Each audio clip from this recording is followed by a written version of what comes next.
What transpired in the National Assembly today with a Member of Parliament who was asked to leave the chambers for unparliamentary conduct and refusing to do so cannot be excused as anything but appalling and disgraceful.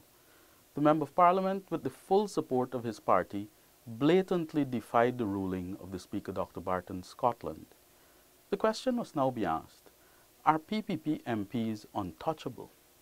Do they have the right to defy the Speaker? On what basis? Do they have the right to conduct themselves however they please? Do they have the right to shout down the Speaker? Do they have the right to abuse the Speaker?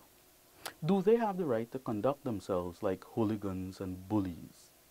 Do they have the right to defy the Speaker's rulings?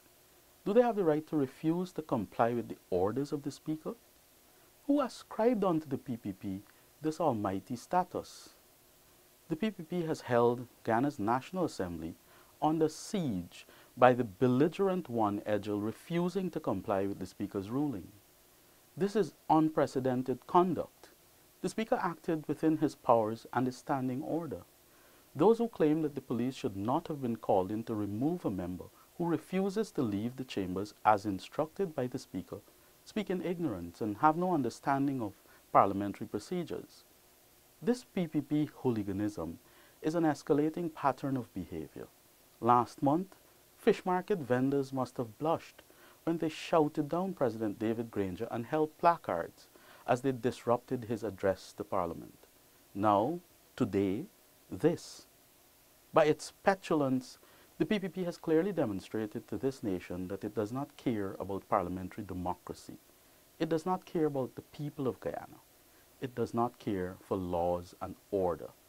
It cares about power, the naked pursuit and acquisition of power at any cost. What transpired today in the National Assembly was vulgar, perpetrated by vulgarians. Frighteningly, this may signal that there is worse to come.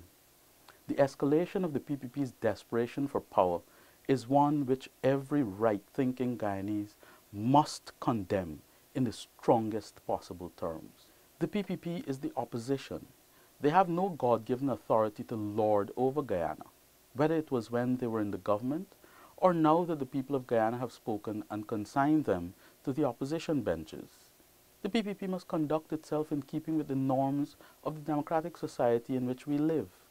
They have no authority to make up their own rules and procedures and to seek to continue their decimation of the sacred democratic institutions of the state.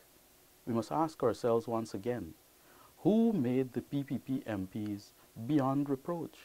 Who ascribed unto them almighty status? Who made the PPP MPs untouchable?